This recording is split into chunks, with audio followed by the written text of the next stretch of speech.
On behalf of the Withrow family, the Animal Cancer Center, CSU, we are so deeply, deeply honored to have you all here today. This is such an incredible turnout for an incredible man and to celebrate this man's life. My name is Nicole Earhart, and I'm a professor of surgical oncology here at the Animal Cancer Center. And I met Steve 22 years ago now when I started my surgery residency, if you can believe that. And I've been privileged to be his 6th fellow that he trained. I think we figured this out last night, 6th surgical oncology fellow. But I met him when I first started my residency, and I will never forget the first surgery I scrubbed in on with Steve was a chest wall resection. And it was the first one of these I'd ever seen, and I passed out. And Rod Straw, who was the first fellow, who was still working there at the time, caught me on the way down and carried me out in his arms, and I came to, and I had no idea where I was. I thought maybe I'd gone to heaven. I didn't know. But I toughened up since that time, and thankfully, through the years, have had the privilege to work with Steve. He's certainly been an incredible inspiration, friend, advisor, and really lit the fire in me for the cause of translational medicine, especially in the oncology world, and certainly has made me, I believe, who I am today and the success of many people here. Just to let you know, we have some trinkets on the table for you. These are 2 things that we'd love for you to take home. The first thing is the bandana that is on there, and that is full of Withrowisms. And Withrowisms are things that we think are probably going to be legacy statements that will live on forever and ever. Some of my favorites are never let skin get in the way of a diagnosis, go big or go home, bleeding you can see, hemorrhage you can hear, you can't poop, you can't pee, you need me, like that one. And the one that struck the most fear in my heart was, follow me, Earhart, and ligate all bleeders, which is about when I passed out that time. Yeah. The other item on your table is a glass, and you'll notice that it has the letters VIP on it, and that stands for several other Withrowisms. One of them, which we are fond of hearing him say, is that everyone here is a VIP, a very important person. The other VIP Withrowism is that every pet that comes to the ACC is a very important pet, VIP. But I think the one that embodies the spirit of Steve most accurately is the one that's inscribed on your glass, and that stands for vision, integrity, and passion. And I believe that embodies Steve's vision and what he has done. Yeah, I think that deserves more.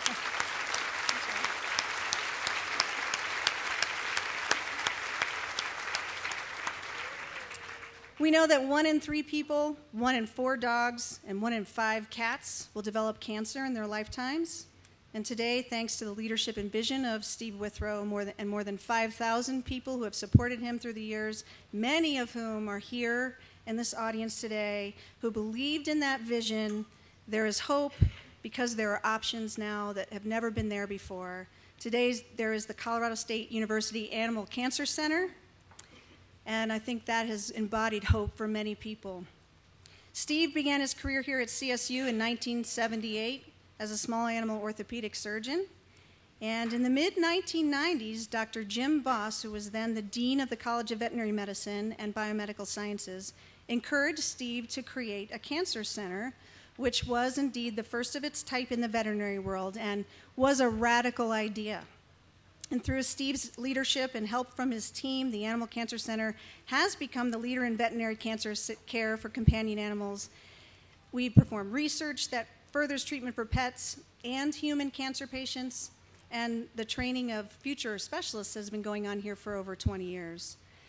That legacy has included care offered to approximately 100,000 veterinary cancer patients since he became a faculty member in 1978. Thousands of consultations to veterinarians and pet owners around the world, direct involvement in the training of over 500 interns, residents, and fellows, and over 4,500 veterinary students. And Steve, when he's asked, will tell you that other than marrying well, the members of his Wall of Fame His medical and radiation oncology residents and surgical oncology fellows are what he is most proud of. And we do feel like we are part of your family and your children, and we are so proud of you and to be part of that legacy. More than half of the veterinary oncologists currently serving cancer patients, animal cancer patients worldwide, have been actually trained at the Animal Cancer Center, many of whom are here today, and many of those people attended the inaugural Veterinary Society of Surgical Oncology Translational Oncology Congress, and we named this Congress One Cure in honor of Steve, and that has just taken place over the last 2 days. It was incredibly successful. We had 125 people attend from 8 different countries. And that was our gift to you, Steve, in remembrance of what you've given us in bringing forward the next generation of people learning and the next generation of research.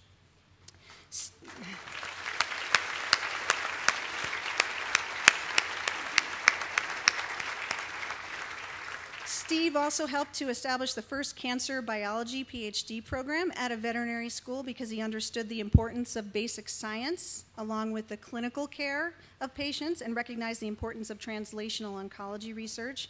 And Joe Sotnick, Joe, are you here? Raise your hand, way in the back there. He was actually the first graduate of that program. He's here today, and he himself is a cancer survivor and a wonderful friend. And of course, the Animal Cancer Center itself is a large part of his legacy. He's very quick to point out, though, that he didn't do this alone. Over the 35 years, the support and leadership of this college, which includes Dr. Jim Voss, Dr. Bob Feemister, Dr. Lance Perryman, among others, were very instrumental in the development and the growth of the Animal Cancer Center. The development team, particularly Paul Maffey, also played a critical role. And of course, his core team of people, which of course is comprised of Linda Reed, because we can't mention the ACC or Steve without Linda, Lisa Huffaker, Joe Schwarz, and his early team of nurses that stuck with him in the beginning, including Carol Ann Adams, Joni Sheets, Mary Lafferty, Meredy Razy, Krista Dickinson, and Ken Crump. And today that small nidus of people has grown to nearly 100 people that support the Animal Cancer Center here. So with the support from many, Steve, and also together with Ed Gillette, and many others, built what is now known as the House of Hope that stands behind you. And it's a place where veterinary cancer patients receive the best diagnostic and treatment care. Owners and pets alike are treated with the utmost respect and compassion. Students are trained, dreams are realized, research advancements are being made that benefit all cancer patients. And Angela Kimball and Emily Brown, are you here? Raise your hand, Emily. And Angela's mom is back there. These 2 people are 2 human cancer survivors who are here today, and they both benefited from the results of translational bone cancer research. For Angela, it was a limb-sparing surgery for bone cancer that saved her arm and her life. And for Emily, it was an immunotherapy that was on clinical trial here that was used when there was no other treatment options available for the type of bone cancer she had, and that was 13 years ago. And here she is.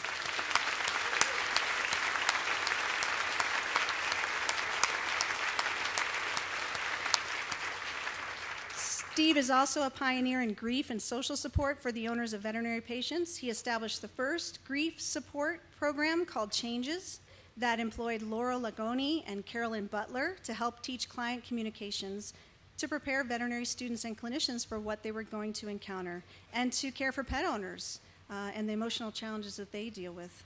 Changes, the original program, is now known as the Argus Institute, and today they continue to provide emotional and social support for clients, faculty, students, staff, and communications training is now a core part of the veterinary curriculum. And this group, Argus, has established the first pet hospice program in the world, now that is emulated at other universities and some private practices. While Steve may be best known for his role in the veterinary world, he is equally active as an advocate for many human cancer patients. And many of you here today were touched by Steve in this way. Perhaps you were a camper at Sky High Hope Camp, or a staff member, which is a camp for kids battling cancer and their siblings, where Steve spends a week every summer. And, or maybe you're a cancer survivor yourself, or otherwise connected to someone who survived cancer, or maybe you were the one sitting across the desk that day you were waiting for the doctor to call you back with your biopsy results, and he was the guy that told you it was going to be okay. All of this work means Steve is a humanitarian in the truest sense of the word. This afternoon, you're going to hear from many folks who have been touched by Steve, owners of veterinary cancer patients, human cancer patients who benefited from his translational research, veterinarians, staff, and many others whose careers and lives have been touched by Steve. The list just goes on and on and on. Everyone who wants to will have a chance to share their own stories of Steve during the roast, which will be hosted by Yola. And the roast is titled Woof and Wine, W-H-I-N-E, later in the program. So it's now my pleasure to introduce our next speaker, who is Christine Hardy. Dr. Hardy is a CSU DVM grad and also the Director of Operations for the Animal Cancer Center. Dr. Hardy.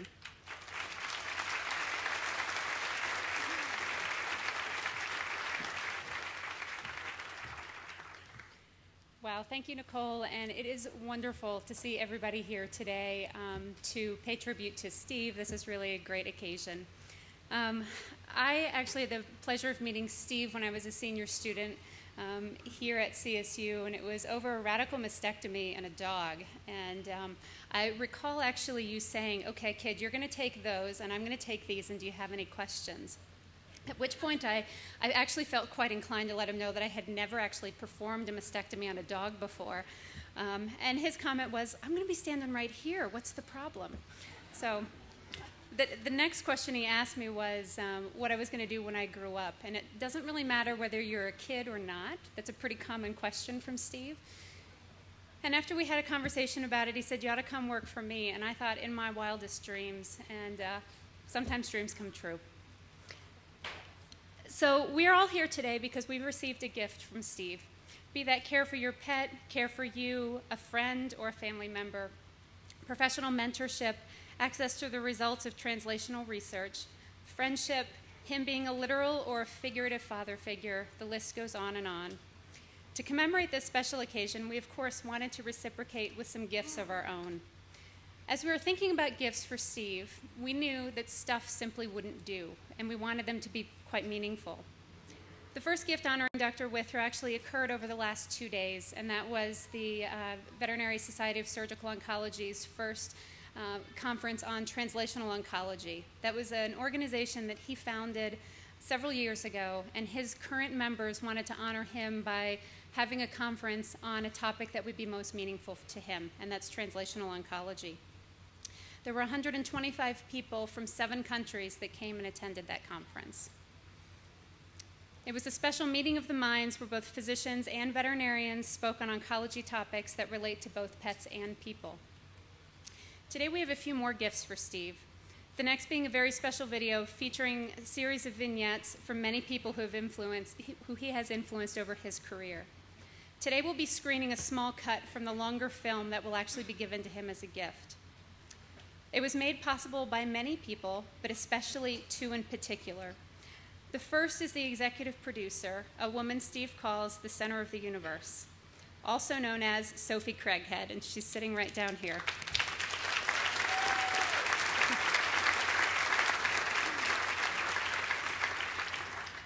Honestly, to know Sophie is to actually feel like she could, in fact, be the center of the universe.